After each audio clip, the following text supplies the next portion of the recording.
Howdy.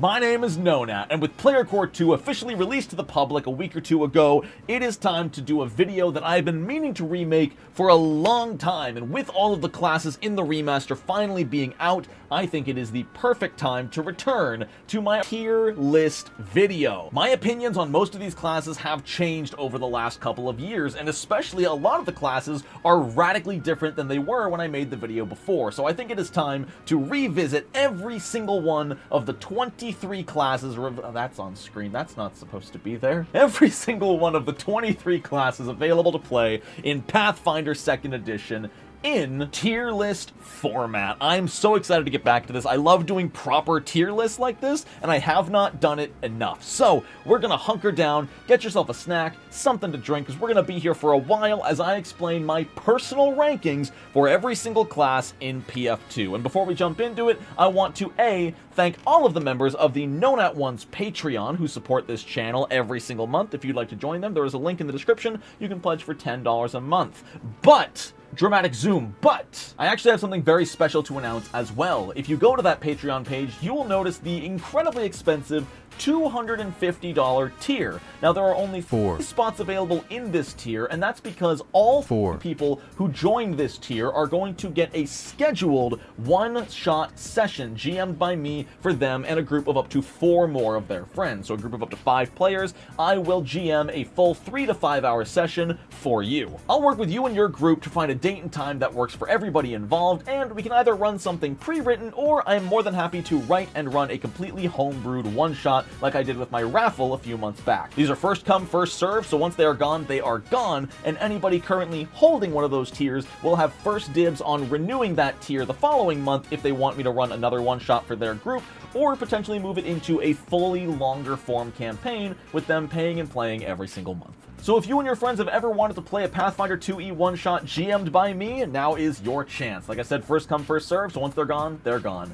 Thank you to everybody on Patreon who has supported me thus far, and thank you for watching. Let's get to the tier list. So, starting with the Alchemist, it's time to reveal that I did not prepare for this video. In fact, I did write an entire script to do this video, wholly scripted in my normal setup, but I decided I would rather not. These are going to be my gut reactions, my gut feelings, and my knowledge of the classes, which means, yes, some of these classes might get over or underrated because I didn't think of that one crazy feat or that one specific archetype they can combo with. This is, at the end of the day, my personal list after my personal 5 years of experience with most of these classes and their remasters. Also, we have our standard tier list here, starting with S, they found the path, A tier, they're close to the path, B tier, they can smell the path, C tier, they have fully lost the path, and then F tier, there's a path.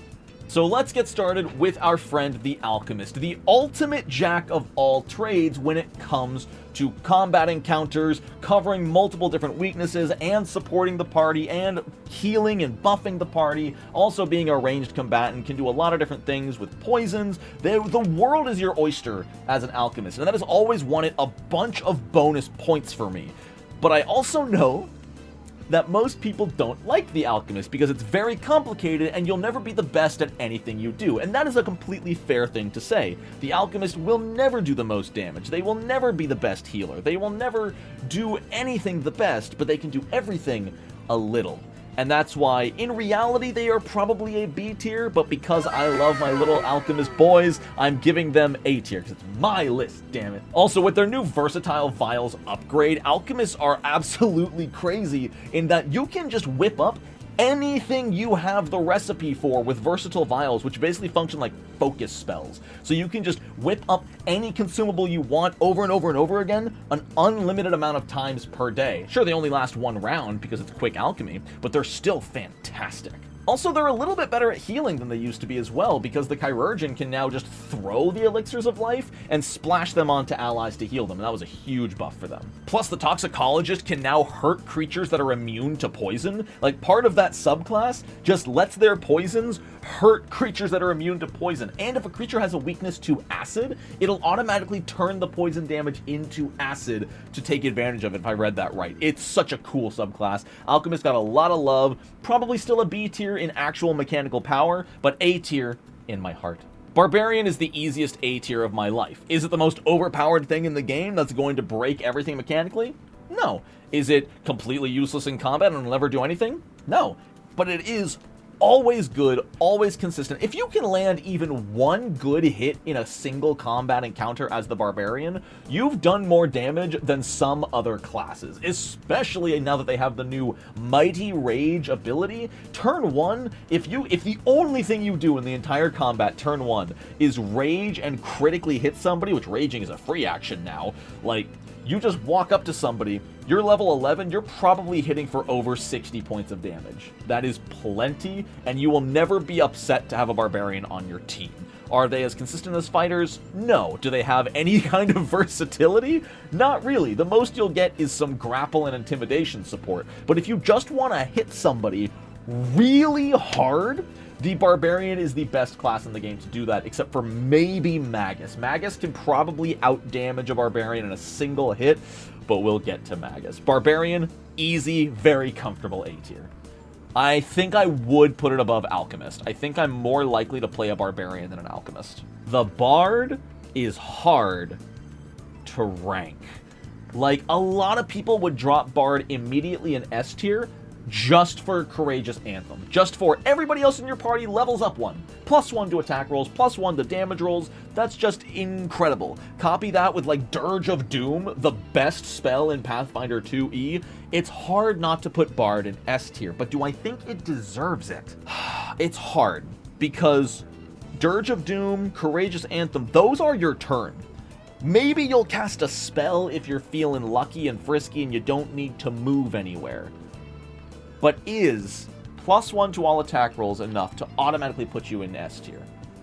You know, a lot of people might also say, like, oh, they can also, like, haste people with whatever the celerity anthem is or whatever. They can haste people. They can increase I forgot about the AC buff. The AC buff is just insane. Let's talk about that. Yeah, I convinced myself with S tier. I don't remember the remastered name of it, but it used to be, like, Inspired Defense or something. That just gives you +1 to AC, and the Maestro Muse can turn that into +3 to armor class with whatever their Amplify cantrip is, or focus spell. It's wild. I just spent the last 30 seconds of both our lives trying to convince myself not to put Bard in S tier.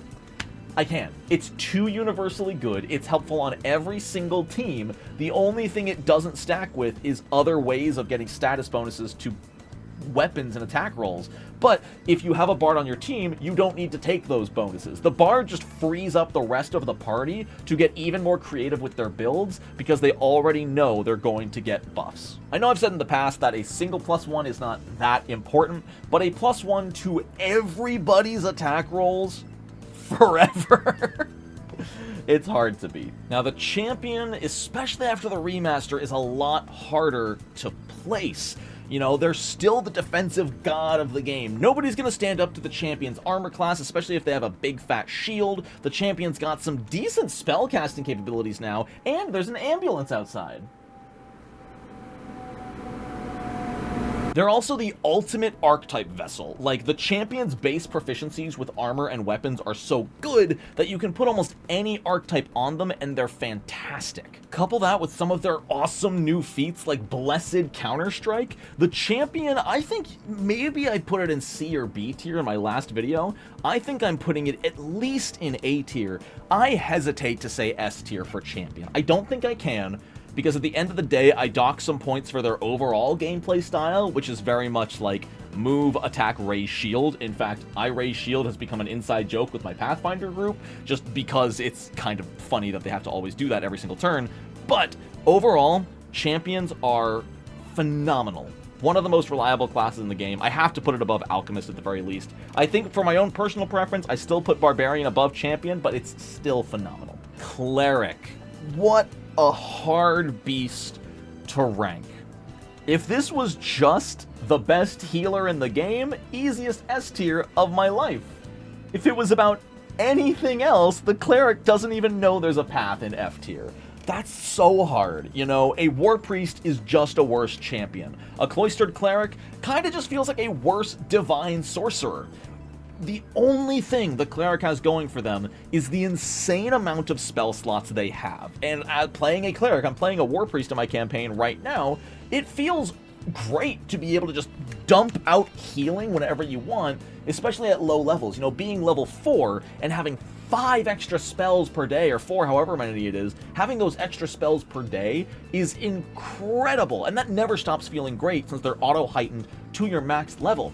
So, yes, I'm putting the Cleric in C tier, but it's also because I understand how strong those heal spells are, but unfortunately how weak in comparison everything else is on this class. And something I should clarify, because people took my multi-class tier list the very wrong way. The power gap between S tier and F tier is very low. An F tier class, just because it's F in my opinion, doesn't mean it's a useless class. In fact, an F tier class can still outperform an A and S tier class pretty easily. It all depends on the situation, the context, and at the end of the day, your dice rolls. You know, the difference between an S tier class and an F tier class, sure, the Bard will always be useful, absolutely. Cleric, you're not always gonna need healing, and when you don't, the Cleric's options are a little bit more limited, especially since they are a prepared caster and had to prepare things in advance. Doesn't mean the Cleric is bad or useless. I have saved my entire party's life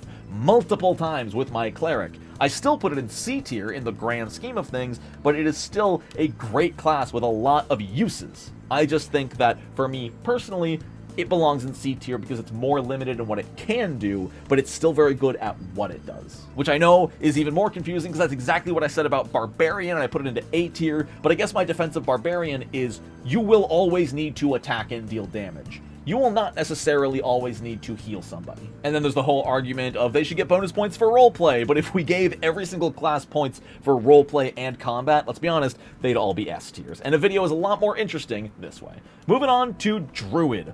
Druid, in my opinion, is sort of the baseline class that all other classes should be compared to. And that's why I'm putting it right in B tier. They can smell the path, they can shapeshift into an animal and smell that path. Why does that sound dirty? But the reason I put Druid in B tier is very similar to Alchemist. Honestly, Druid and Alchemist are very, very close together. I just like the flavor of the Alchemist ever so slightly more, bumping it to A tier. But the Druid, like the Alchemist, can do anything. But what also holds it back is the Alchemist can do anything on a day-to-day basis. The Druid can do anything in theory. You need to build your Druid to do something specific. You want to be a melee fighter? Go with Order of the Wild. You want to be a spellcaster? Go with Order of the Storm. You want to be a support caster? Go with Order of the Vegans. The Druid can do anything, and the primal spell list is super versatile with what it has access to. So you can always probably fill a niche that you don't have. Even if you didn't go Order of the Wild, you can still cast Dinosaur form. But at the end of the day, similar to what I said about the Alchemist, the Druid will never be the best at anything, except for maybe like shape-shifting specifically when that can come up, but overall it's very middle of the road with all of its power. Its spells are good, its melee combat capabilities are good, its support capabilities are good, and that is a great place for a class to be, in my opinion. The Fighter. Let's get the jokes out here early. I believe Fighter is S tier. I joke about it, I talk about how much I hate the class. Fighter's... Nobody's allowed to clip this. Fighter is easily one of my favorite classes in Pathfinder 2e. Even though they don't get bonus damage, even though they don't get a subclass, just having a flat +2 to hit on all of your attack rolls is really fun in a video gamey way. Big number, make brain happy. Even not big number, if it is a crit, make brain happy. If you have not tried it yet, next time you get the chance, in like a one-shot or something, play a Fighter. And then come back and talk to me when you roll a 14 on the die and critically hit one of the like minion henchmen of one of the combat encounters. There's nothing like it. There's nothing to compare to, oh, I only rolled a 5, and the GM goes, that still hits. Plus, they've got so many fun feats. I love that you can design yourself around a weapon, that the weapon sort of becomes your subclass. That actually bleeds flavor with me. I love that. Say what you will about fighters, how they're not as strong as people say they are, or that you think they're bad for the game. Personally, there is an argument for them being bad for the game, but that doesn't affect their placement on this tier list. I love fighters. I think fighters are insanely powerful in this game, and as such, they belong in S tier. Gunslingers... hard not to make the same case, but they're going above Champion, below Barbarian, and A tier, and here's why. Gunslingers are forced to use firearms. And if not, they're going to use crossbows. Crossbows make them a little bit more consistent in their damage and a little bit closer to that fighter level of consistency. But firearms are inherently weak weapons unless you crit. Now, when they crit, they're going to do so much. You know, on average, you're looking at 3d12 damage on a critical hit firearm. But the reason fighters stay so much higher is because fighters on a normal hit are still dealing, you know, if they have a great axe, a fighter's dealing 1d12 plus 4, just on their basic weapon attack. The Gunslinger on their basic weapon attack, typically doing like 1d6, maybe a little more bonus depending on your build. So while yes, the Gunslinger's critical hits will probably outdamage the fighters just overall consistency, even on those low rolls for someone like me who can't roll above a 10 on a d20, those average hits feel really good. So you can just always do damage, whereas the Gunslinger, it's easy to feel like if you just normal hit, you kind of wasted an action because the damage just doesn't feel that high. There's some subclasses and options that can make it more consistent, but at the end of the day, the Gunslinger fishes for crits. And when it crits, it hits hard. You might one-shot some enemies of your level or lower, but when you don't crit, it kind of feels bad, which makes them not great against big boss fights. The Inventor. Oh god, I need to make a full video about how everyone forgets this class exists. Tell me, do any of you remember the Inventor when you're thinking of Pathfinder 2e classes? Do you even know what the critical success of their overdrive ability does off the top of your head? Without looking it up, no cheating. Can you tell me what the critical success of overdrive does? The Inventor, there's a lot to it. I want to make a whole video about the Inventor. Not a class guide, but just talking about why it was forgotten. But that does docket a lot of points for me. There's a lot of issues with the Inventor that make it forgettable and overshadowed by a lot of other classes, and even sort of overshadowed by itself. You know, I hate that the max level Inventor feature is, oh, you can change subclasses each day if you want to. Like, that's boring. That removes any sense of agency and any sense of permanence from my character choices. And even though the Inventor, they're a fine class, they're a full martial combatant, they can make cool gadgets, they're neat, I don't want to put them in F tier. They've got a built-in fireball at level 1. It's so cool. They just weren't quite right. It's hard to put my finger on it, and I'll go into more detail when I make the full video someday. But the Inventor, something doesn't sit quite right about it. The Investigator, oh god, especially post-remaster, is pretty cracked. But is it higher than B tier?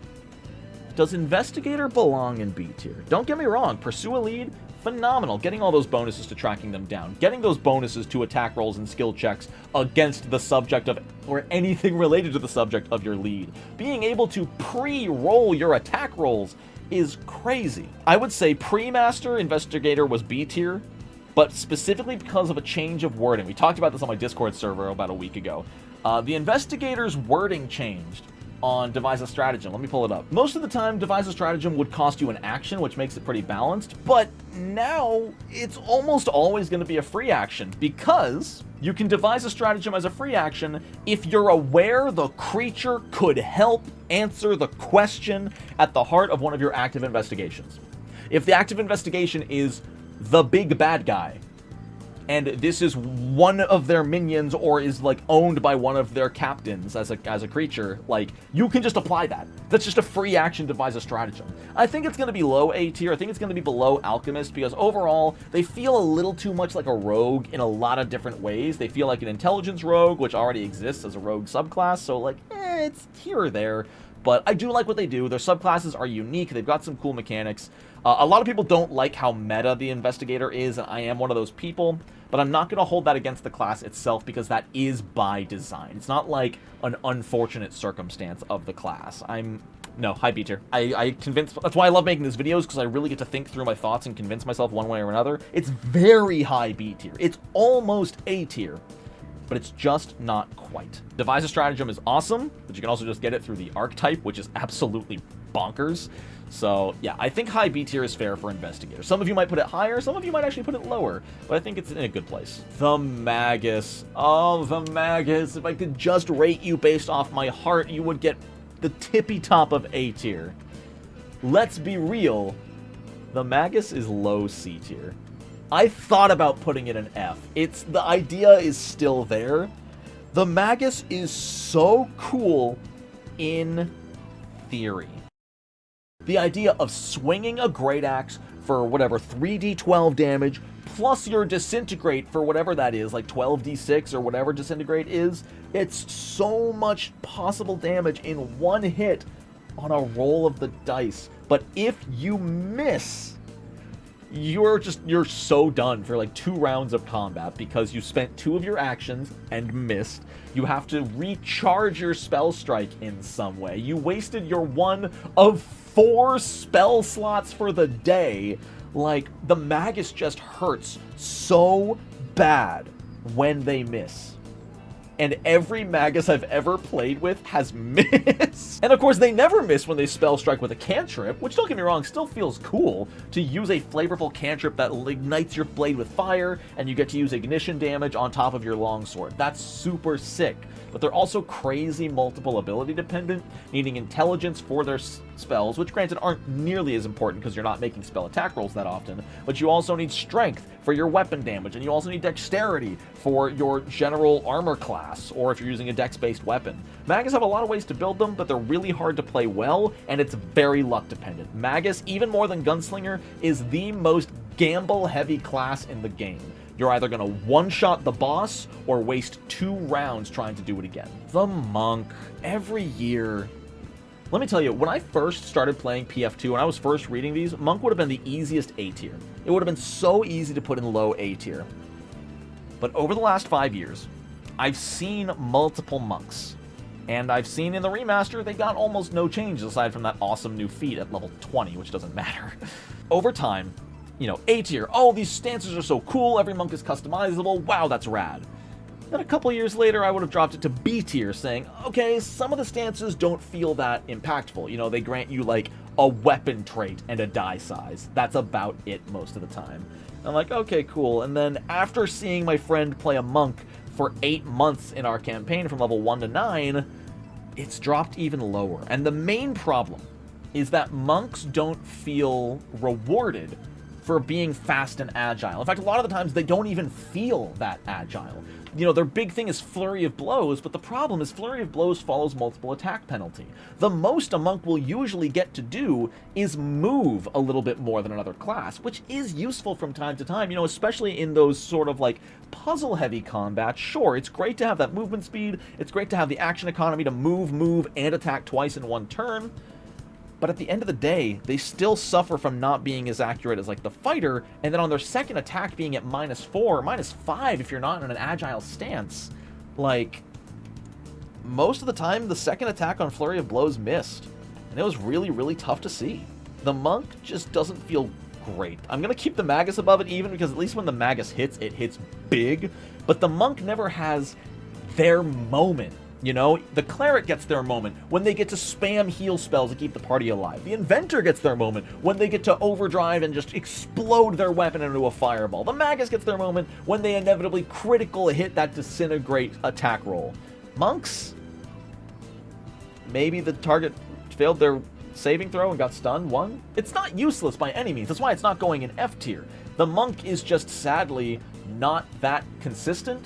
And in a lot of cases, a Flurry Ranger feels more like what a monk wants to be than the monk. I wish monks had ways to reduce their multiple attack penalty. I guess that's what I'm getting at. Oh, Oracle, Oracle, Oracle. It was, and even after the remaster, still is the most controversial class in Pathfinder 2nd Edition.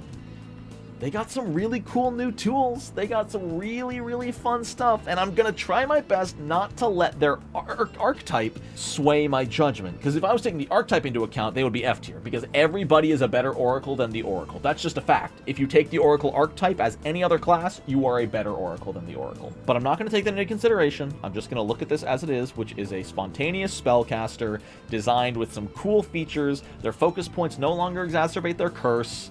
They've got some really, really strong feats like Whispers of Weakness and the Dead Walk and stuff like that, which are really, really solid. It's definitely C tier. Oracle definitely falls C tier because their penalties don't outweigh their benefits. Their abilities are not strong enough, and they don't benefit from being curse-bound enough to make the curse usually worth it. So I think I'm going to put it below Monk. Oracle might be the bottom of this list. It's hard to say. I don't feel right putting it in F tier. Do I? Isn't a Divine Sorcerer just better? The Divine Sorcerer, sure, they don't get the curse-bound feats, but they have better focus spells. I think they have the same amount of spell slots. Sorcerer, they both cast with Charisma. Because Oracles, they don't get the 5 extra spell slots of a Cleric to make them stand out from Divine Sorcerers. They're just Divine Sorcerers with a curse. And it's really, really hard to say that makes them anything special. I reserve the right to move Oracle down to F tier at any time in this video, but for now, I'm keeping it at the bottom of C tier. The Psychic. This is a class I have not given enough attention to, so my understanding of it is still very surface level. I've seen it played a little bit in games, but they haven't gotten to use a lot of their Psychic-specific abilities much. So overall, it's just a cool little cantrip-focused spellcaster, just flavor-wise. That's awesome to me. I love anything that utilizes focus points as part of its main identity. Some of its subclasses, like the alternating Fire-Ice one, are a little overcomplicated. I think I give it mid-B tier. I think it's a fine caster. I don't think you could ever go wrong picking Psychic. I think there are better options, but overall, anyone who can amplify and use cantrips in new ways is just a cool idea. So yeah, I think middle of the road B tier for Psychic sounds fair. My boy the Ranger. My boy the Ranger. Again, if I could give you S tier, I would give you the world, but I would be doing the game and this tier list a disservice if I just gave my favorites S tier. Ranger is unfortunately low A tier, I believe. I believe I have overrated the Ranger in the past, and don't get me wrong, Ranger is still a phenomenal class with multiple ways to build it, meaning anybody can really make use of a Ranger in some unique way. Flurry for dual wielding. You can even not feel limited to just agile weapons. You can flurry with long swords and stuff and just take the higher multiple attack penalty, but it's still lower than most people's multiple attack penalty. It's so cool. You can also go the Animal Companion precision build for just super high single damage points. Not going to be as high as a Gunslinger or a Magus, but you'll still get some pretty good damage. It's this one's hard. My brain wants to say A tier, but for something in my gut is telling me high B. They've got so many unique builds with the Monster Hunter and everything. They've got some really great feats. But at the end of the day, do I feel Ranger deserves to be this high? Their animal companions don't scale nearly as well as Druid, and the fact that Beastmaster can just get faster animal companions than Ranger makes their feats entirely moot. You would be better off being a Ranger taking the Beastmaster archetype than taking the Ranger's animal companion feats. As much as I hate to say it, I do think I have to bump Ranger down to high B tier. It hurts my own feelings, it hurts my heart, because I don't think I've ever put Ranger lower than A tier on a class tier list before, but I don't know. Something about modern day PF2 and 5 years of experience with this game makes me realize that Rangers aren't quite as incredible as I've always made them out to be. Still phenomenal, still near and dear to my heart. I love you, and the Flurry Ranger is just some of the most fun you can have in this game, rolling so many attacks at such good bonuses overall. But I think there are better classes than the Ranger when it comes to strict power and enjoyment. The Rogue. Y'all know Rogue is going up to the low S tier. It's not higher than the Fighter or the Bard, but you can't beat the Rogue. Solid, what am I saying? Solid. Incredible, reliable damage output. Everyone knows the more dice you're rolling, the higher your minimum damage is going to be. And the fact that Sneak Attack just gives you even more dice to roll is even more opportunities to roll high with a minimum +1 damage from each additional die. Apply onto that how easy it is to Sneak Attack in PF2, especially with things like the Gang Up feat. It's no question that Rogue is this high, and that's just from a combat standpoint. If it was limited to combat, I'd probably put it in A tier next to Barbarian. The thing is, I know I said I wasn't going to cover roleplay much in this, but you can't talk about the Rogue without talking about their skill proficiencies. Insane. What is it, 7 plus intelligence plus 1 from your subclass skills just from your class, plus the skills from your background. You can take the ancestry lore to get even more skills, and then a skill proficiency increase every single level, and a skill feat every single level. Hell, a lot of that can be combat applicable. You can go down the intimidation skill feat tree really well, or you can play a ruffian and be amazing at athletics and grappling people. Rogues can do almost anything in the game. A battle medicine rogue is a real build. I think their versatility is what puts them in S tier. Fighter and Bard are in S tier because they are incredible at one thing. They are the best of the best at one thing, as well as being decent at a lot of others. Rogue is here because they are fantastic at so much. Sorcerer is interesting. I've definitely underrated Sorcerer before in the past, Their flexibility and variety gives them a lot of bonus points. They can do a lot. Granted, again, similar to the Druid, once you pick a build, you're kind of locked into it. You know, once you pick a bloodline, you can't switch bloodline. But I will say, especially in the remaster, sorcerers have gotten some nutso butso focus spells, especially the Imperial Sorcerer. And I'm just going to say it for the sake of simplicity right here. That focus spell that's on screen right now, the Imperial Bloodline focus spell, that alone is putting Sorcerer in mid-A tier.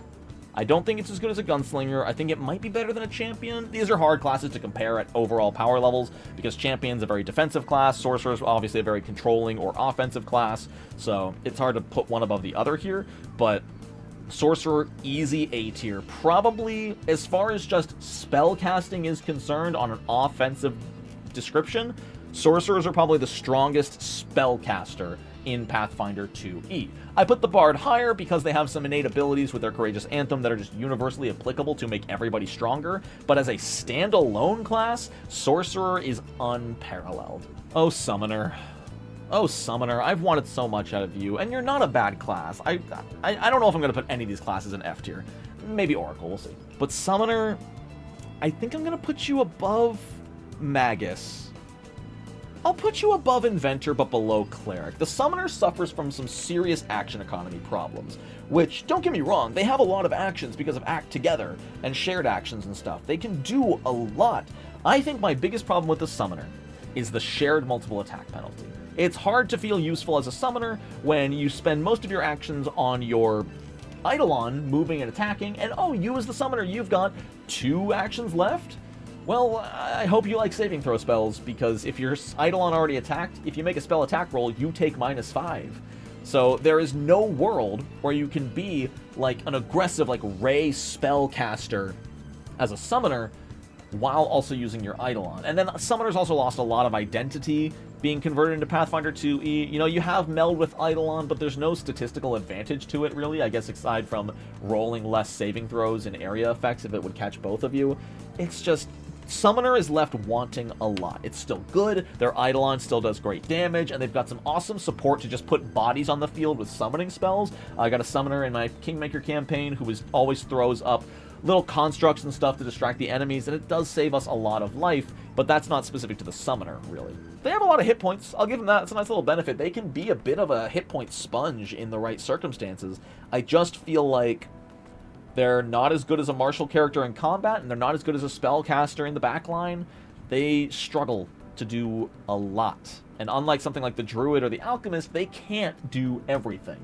They have access to a full spell list, true, but they only have 4 spell slots per day. So similar to the Magus, it just restricts their ability to do things on a day-to-day basis. They can be really strong in, like, one fight, but then that's about it. I almost wish they got a focus spell that would remove the shared multiple attack penalty for, like, a round or 2. That would be kind of neat.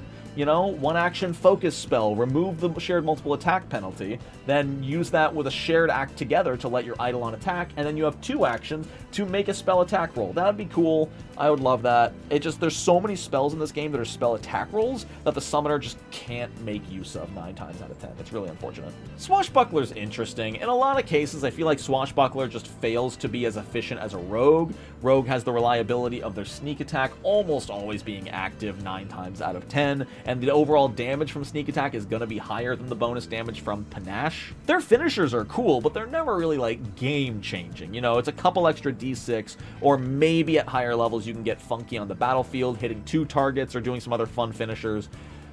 They're a lot of work. Swashbucklers are a lot of work to get the most out of them, and they're really fun. Like, they get a lot of bonus points for just being cool characters and encouraging you to do cool stuff. You know, being able to ask the GM, hey, if I do this neat action here in combat, will it give me panache? I like that a lot. I just wish the rewards for panache were a little better. They do get the move speed, and I don't want to undersell that. The move speed from panache is really, really nice, but I don't think it's quite A tier nice. You know, they don't have all the crazy skill proficiencies of the Rogue, they don't have the accuracy of the Fighter, they don't have the defenses of the Champion. They're there, they're cool, they're super flavorful, but their overall power is a little bit lacking. The Thaumaturge. Yeah, it's the Thaumaturge. Of course it's S tier. I put it above the fighter. Come at me. Thaumaturge, in a lot of cases, is almost an overpowered class. If you're unaware, the Thaumaturge's main gimmick is that they will always be able to take advantage of a creature's weakness. And if a creature has no weakness, they can give it one, and then take advantage of it.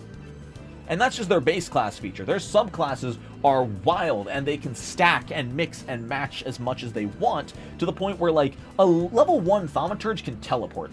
If you didn't know, with the mirror implement, the Thaumaturge can just teleport 15 feet whenever they want. Sure, they're limited to one-handed weapons, so you're never going to see like a great axe or a great sword Thaumaturge, but they don't need it. They have so much reliable bonus damage on one-handed weapons that even like a dexterity-based Thaumaturge, I made a Thaumaturge that used Chakram as throwing weapons, and they were still chunking for crazy damage, even only adding like half of my strength modifier to the attack rolls.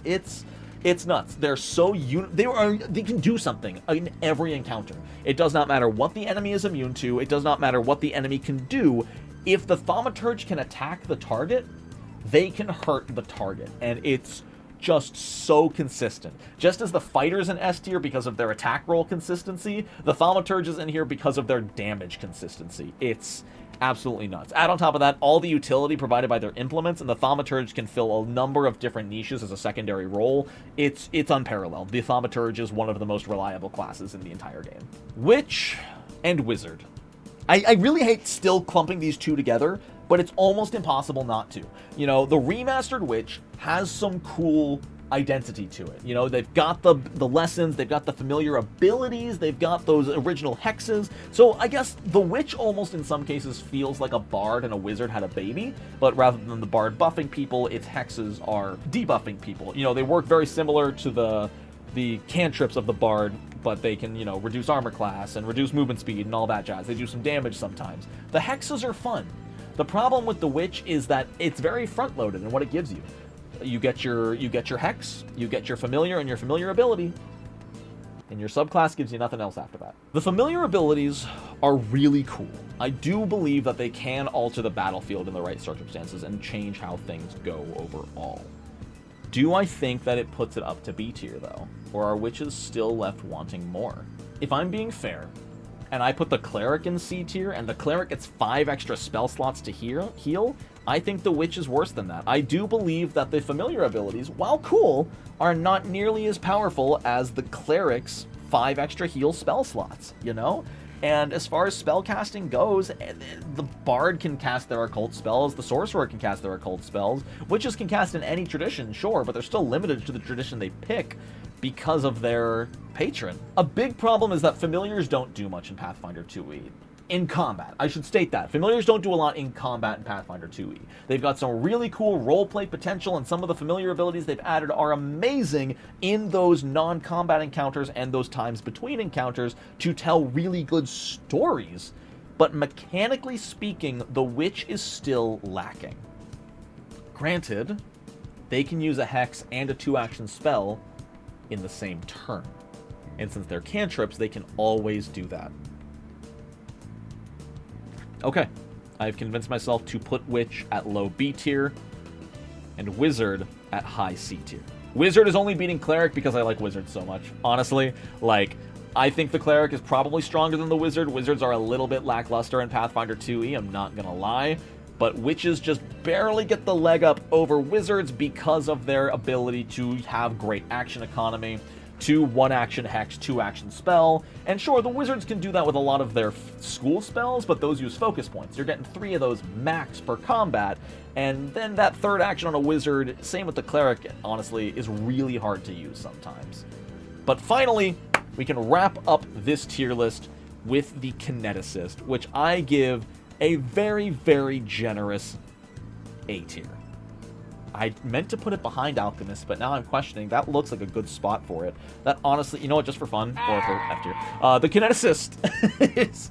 I'm playing a Kineticist right now. I've been playing Kineticist for a year and a half now in Kingmaker, and it has been, well, I guess like 7 months because I reclassed halfway through the campaign. But I've been playing an Earth Kineticist. He always feels useful. He always feels great. He's the tank of the party, and I love that the Kineticist can play any real role you want and be pretty damn good at it. Like, it can be a solid healer, it can be a great burst DPS, it can be an amazing tank. Hell, I'm both a tank and an AoE burst damage character, which is so fun. You know, being able to tank myself up in rock armor and then drop boulders on the entirety of enemy encounters feels fantastic. I've done the most damage in my Pathfinder career in one turn with my Kineticist, because I hit like 5 targets with an AoE for a total of like 180 damage. It was crazy. 70 of that damage was to myself. I nat 1 to my own fortitude save. I believe Kineticist belongs in A tier, but Kineticist is just for the Lego mismatch customizability of the class, being able to literally, I would call the Kineticist the build your own class. That is, honestly, I've never thought of it until that way until just now. I think Kineticist is the build-your-own character class of Pathfinder 2e. Because they're not a spellcaster, they can still make use of some really cool weapons, quote-unquote. Their Elemental Blast is so versatile in how you can customize it that you can technically play a weapon-based Kineticist, and they will scale and function really, really well. And the cool thing is your weapon is made of, like, things weapons shouldn't be made out of, like water and fire and metal. But yeah, maybe it's personal bias. It might be. I think Kineticist absolutely belongs in A tier. But there you have it, right in front of you, my finished Pathfinder 2e Remastered class tier list a la 2024. I'm actually going to go now and get my tier list from my old video and put it on screen. Boom. Whoa. Okay, hold on. I was going to put it on screen.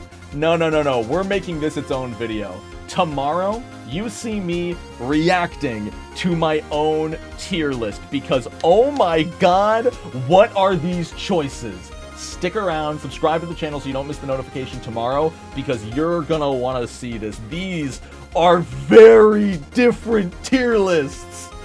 I'll see you tomorrow.